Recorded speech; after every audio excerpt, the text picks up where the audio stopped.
Hello friends, welcome to Annie's kitchen. இன்றைக்கி நம்ம கிச்சனில் ரொம்ப சூப்பரான ஒரு குழம்பு ரெசிபி பார்க்க போகிறோம். காய்கறி எதுவும் தேவையில்லை, சின்ன வெங்காயம் யூஸ் பண்ணி அட்டகாசமான டேஸ்ட்டில் ஒரு குழம்பு ரெசிபி பார்க்கலாம். வாங்க இப்போ எப்படி செய்யலான்னு பார்க்கலாம். ஸ்டவ் ஆன் பண்ணி ஒரு கடாய் வச்சுருக்கேன். கடாயில் கொஞ்சமாக எண்ணெய் சேர்த்துருக்கேன். இதில் 4 பல் பூடு. ஃபஸ்ட்டு இதை நல்லா வதக்கி எடுத்துக்கலாம். பூடு ஓரளவுக்கு வதங்கினதும் இதில் நம்ம சின்ன வெங்காயம் சேர்க்கணும். சின்ன வெங்காயம் சேர்த்து செய்யும்போது தான் குழம்பு டேஸ்ட்டாக இருக்கும். ஒரு 150 கிராம் அளவுக்கு சின்ன வெங்காயம் சேர்த்துருக்கேன். உங்களுக்கு குழம்பு எந்த அளவுக்கு தேவையோ அந்த அளவுக்கு நீங்கள் சின்ன வெங்காயம், தேங்காய் எல்லாம் சேர்த்துக்கணும். பாருங்கள், இது நல்லா வதங்கட்டும். வெங்காயம் எல்லாம் நல்லா வதங்கிட்டு இருக்குது. பாருங்கள், இந்த அளவுக்கு வதங்கினா போதும். ரொம்பையும் கறியை வதங்கணும்னு அவசியம் இல்லை. நம்ம பிரியாணிக்கெலாம் வதங்குவோம்ல, அந்த அளவுக்குலாம் வதங்கக்கூடாது. ஓரளவுக்கு அந்த பச்சை வாசனை போய் லைட்டாக வாடி இருக்குது பாருங்கள். அந்த அளவுக்கு வதக்கிட்டு அதை தனியாக வேறு ஒரு பாத்திரத்தில் மாற்றிக்கிட்டேன். இப்போ ஒரு 1/4 கப் அளவுக்கு துருவின தேங்காய் எடுத்திருக்கேன். தேங்காய் கரிஞ்சிடக்கூடாது. ஆனால் தேங்காயிலேருந்து ஒரு நல்ல மணம் வரும். அது வரைக்கும் நம்ம வறுத்து எடுத்துக்கிடணும்.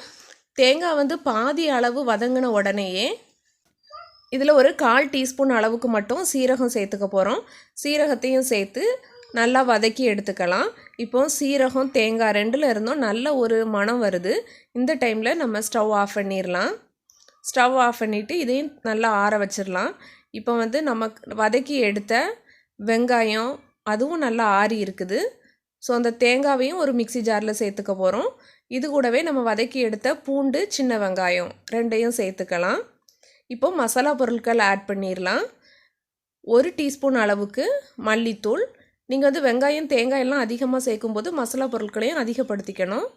1/2 டீஸ்பூன் அளவுக்கு மிளகாய்த்தூள், 1/4 டீஸ்பூன் அளவுக்கு மஞ்சள் தூள். இவ்வளோ தான் சேர்த்தாச்சு.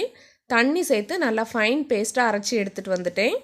இப்போ திரும்பியுமா ஸ்டவ் ஆன் பண்ணி ஒரு கடாய் வச்சுருக்கேன். கடாயில் கொஞ்சமாக எண்ணெய் சேர்த்துக்கலாம் தாளிக்கிறதுக்காக.